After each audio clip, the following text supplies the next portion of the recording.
Salut à tous et bienvenue sur la chaîne. On se retrouve aujourd'hui pour une vidéo où je vais te présenter 5 steelbooks partie 2 puisqu'il y a déjà eu une vidéo là-dessus, celle qui est sortie la toute première sur ma chaîne. Donc c'est parti, on commence sans plus attendre. On va commencer tout de suite avec l'édition Mondo des Gardiens de la Galaxie 1. Je te la montrerai un peu plus de face quand j'aurai enlevé la protection parce qu'elle fait un putain de reflet. Ce n'est pas la seule édition sortie pour ce film-là. Il y en a plusieurs qui sont, il y en a deux, trois, il me semble, qui sont tous assez durs à trouver à des prix raisonnables. Alors d'occasion, tu trouves de tout, mais ça s'envole assez vite, hein, et notamment l'édition, je crois, si je dis pas de bêtises, c'est une des premières qui est sortie, où tu as la cassette de Star-Lord, en fait, qui est le steelbook. Et ben celle-ci est assez dure à trouver et commence dès que tu en vois une, c'est autour des 65 € direct et souvent c'est pas du neuf. Donc celle-ci, c'est les Mondo, c'est les dernières sorties. Steelbook que j'affectionne tout particulièrement parce que je les trouve vraiment super sympas. Ils ont un visuel style animé qui est vraiment sympathique, qu'on n'a pas retrouvé sur les autres. J'ai l'impression que c'est devenu un peu la signature Mondo maintenant, hein, parce qu'ils restent toujours dans ce style-là. Leur tout premier, notamment sur le Thor 1, ou je crois qu'il y en a un autre, ce sont des steelbooks très très simples et ils ont vite évolué. Donc comme tu peux le voir, l'ensemble du steelbook est sur les mêmes couleurs, assez foncées, avec des tons assez flash qui vont faire ressortir quelques éléments. On va pouvoir y retrouver les éléments principaux du film à l'avant et à l'arrière un dos plutôt très sombre avec le vaisseau et une planète qui ressortent. Comme je te l'ai dit, tout le steelbook est très sombre et certains éléments ressortent. Je le trouve super bien fait. Sur la tranche, tu vois, tu as le titre du film, comme très très très souvent. Et à l'intérieur, donc tu as la galette 4K et le Blu-ray simple, et tu y retrouves encore à l'intérieur le même travail que sur l'extérieur. Petite chose à savoir aussi, faites attention si vous trouvez ces steelbooks là d'occasion, ils existent également que en Blu-ray. Donc si vous voulez juste le steelbook, allez-y, mais faites attention si vous voulez l'ensemble avec le 4K, demandez bien au vendeur s'il y a bien le 4K dedans, si c'est juste le Blu-ray. On enchaîne avec les Gardiens de la Galaxie 2 Steelbook qui est exactement dans le même esprit que le premier, étant donné qu'il est signé également Mondo. Je préfère le Steelbook du 2 qui est beaucoup moins sombre sur la face avant, hein. Il y a beaucoup moins de travail de... Il y a des touches de violet qui vont venir nous rappeler un peu le travail du premier, mais il va beaucoup plus ressortir, tu vois, avec le orange qui est là, ou cet aspect un peu rose là. Il est vraiment beaucoup plus flash et ça fait beaucoup plus de contraste, je le trouve vraiment sympa. L'arrière, pareil, il va y avoir un droit un peu plus d'image avec une plus grosse planète en violet et le vaisseau un peu plus coloré et travaillé qui va ressortir. La tranche, comme sur le premier, tu as le titre et il y a aussi un autre petit travail là de violet qui va te donner un petit contraste dessus. Je trouve ça super sympa. L'intérieur, pareil, beaucoup plus travaillé, je trouve. Tu vois, vu que là, tu as le droit à des personnages du film, alors que sur l'autre, bah, tu avais juste le thème de couleur. Donc, je trouve qu'ils ont fait un réel effort sur le deuxième, qui est vraiment plus sympa. Alors, dites-moi si c'est que moi qui pense ça, ou si vous également, mais je trouve que les éditions Mondo sont en train de prendre de l'ampleur, puisqu'ils travaillent de plus en plus leur steelbook, ils sont de plus en plus de qualité. Alors, peut-être que ce n'est que moi qui trouve ça, mais voilà, n'hésite pas à me le dire en commentaire ce que tu en penses. Et je voulais aussi te préciser que les éditions Mondo, à chaque fois, la pochette en plastique fournie avec vient participer au visuel du steelbook. Alors, je sais que certains n'aiment pas ça, je l'ai déjà vu sur des groupes en commentaire sur Facebook, certains trouvent que ça gâche ça. Donc après, c'est pareil, tu peux l'enlever, tu n'es pas obligé de la garder, puisque tu peux le mettre dans une pochette plastique simple comme tes autres steelbooks. Moi, je trouve ça plutôt sympa parce que ça vient, ça rajoute rien en plus au visuel, mais ça va faire, tu vois, par exemple, si je le remets dessus, le titre va être brillant et voilà, il y a deux, trois autres éléments sur certains qui s'ajoutent, donc je trouve ça plutôt sympathique. Après, ce qui est bien, c'est que c'est pas obligatoire, c'est toi qui peux choisir de la mettre ou de l'enlever, donc ça, c'est plutôt sympa.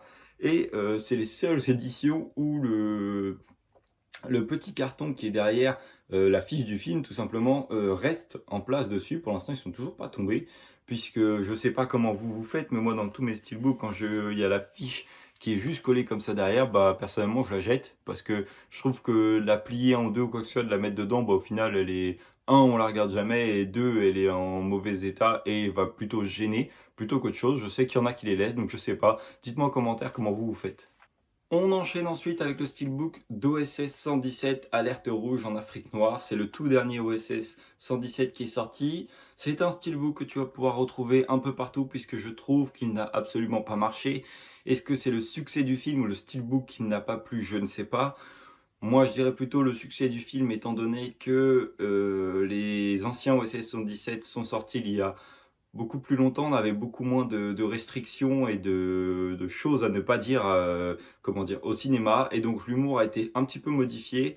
C'est un OSS 117 qui est très différent des deux autres. Ça reste du OSS 117, c'est sympa à regarder, c'est quand même marrant. Faut le regarder avec un nouvel œil si tu as vu les anciens. Après, ça n'a rien à voir avec ce que c'était avant. Donc comme je te l'ai dit, c'est un steelbook que tu vas pouvoir retrouver d'occasion, voire même neuf encore sur les sites. Neuf, tu vas pouvoir le toucher à moins de 15 € et d'occasion, tu peux même descendre en dessous des 10 €. Il ne valait déjà pas très cher en précommande, il me semble avoir payé 25 €, il me semble, si je dis pas de bêtises. C'est un steelbook assez sympa avec un fond en blanc cassé, l'image du film à l'avant avec les acteurs principaux. Et tout le steelbook est en travail blanc et orange, avec quelques touches de noir au niveau des... Là, Nicolas Bedos, le réalisateur. Tout le reste, les acteurs qui sont là et là, sont en orange. Le titre est en orange. Et l'arrière, pareil, tu as une image du film avec tous les acteurs principaux. Et tu as l'acteur principal, Jean Dujardin, qui ressort à l'avant. Pareil, à l'intérieur du steelbook, tu vas encore pouvoir y retrouver l'image du film. Si je dis pas de bêtises, c'est la même que sur la face arrière, sauf que c'est plus le même personnage qui ressort. Mais autrement, c'est exactement la même. Je pense qu'ils ont juste inversé leur place. Exactement, c'est ça. Moi, je le trouve super sympa, ce steelbook d'OSS 117.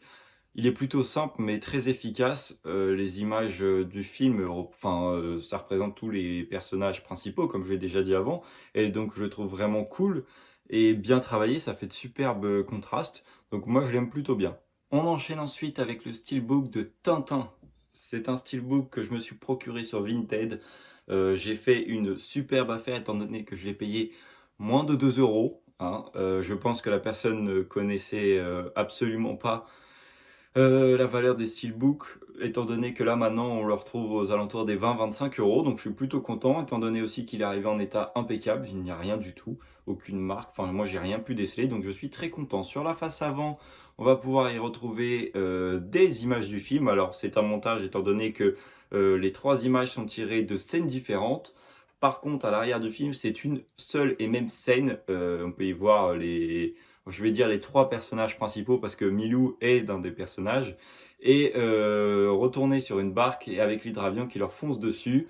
Je tenais à souligner que la tranche du steelbook est plutôt sympathique. Il y a eu un vrai travail pour une fois, étant donné qu'on va y voir toutes les têtes des personnages, enfin pas toutes ceux du film, mais plusieurs têtes de personnages, ceux qu'on va y retrouver le plus souvent dans le film, les plus emblématiques, sont sur cette tranche, alors que d'habitude on va y retrouver un pauvre titre et donc voilà, donc je trouvais ça plutôt sympa et intéressant de le souligner. C'est un des seuls steelbooks à ma connaissance qui possède ça, donc voilà. À l'intérieur du steelbook, on va pouvoir y retrouver un steelbook qui est travaillé puisqu'on va pouvoir y voir l'image du film. Et on va pouvoir également y retrouver le DVD et le Blu-ray. Donc je trouve ça assez sympathique d'avoir ce steelbook. C'est un film que j'ai bien aimé. J'attends toujours la suite, qui n'a toujours pas été annoncée ni rien. Aucune nouvelle, j'ai envie de te dire, il va pas me contacter, mais comment dire, quand j'ai regardé sur internet ou quoi que ce soit, on n'a aucune information sur ce film ou s'il y aura une suite. Je trouve ça un peu dommage parce que la fin nous intrigue et fait pour être une suite. Mais voilà, donc on attend toujours la suite. Si vous m'entendez, hein, produisez-la. On va enchaîner avec le dernier steelbook de cette présentation, Un homme en colère. Alors, ce n'est absolument pas le plus beau steelbook de ma collection, ni le plus travaillé. Il reste ouais, sympathique, je vais même pas dire ça, je le déteste pas, mais c'est pas un steelbook qui me fait vibrer quoi. Il est assez simple puisque déjà tout le steelbook est en travail de noir et de orange, donc ça pourquoi pas, ça évite de faire 12 000 variations, donc ça pourrait être sympa. À l'avant, on va y retrouver le personnage principal, Jason Statham, avec son arme, avec en gros le titre en gros blanc avec le personnage principal là en orange et le réalisateur qui est juste ici. Je trouve que ça prend une place phénoménale sur le steelbook. Et à l'arrière, il est tout noir avec le logo Fortigo qui est ni plus ni moins que l'agence de sécurité qui se trouve dans le film. Donc voilà, je trouve qu'il n'y a pas énormément de travail. La tranche, comme à son habitude, tu vas pouvoir avoir le titre du film avec l'inscription tout en haut, Blu-ray 4K. Et à la limite, l'intérieur est un tout petit peu plus travaillé puisqu'on va y retrouver l'image du film. Donc tu vois là, tu as Jason Statham qui est en train de tirer et avec le Blu-ray. Et le Blu-ray 4K bien sûr.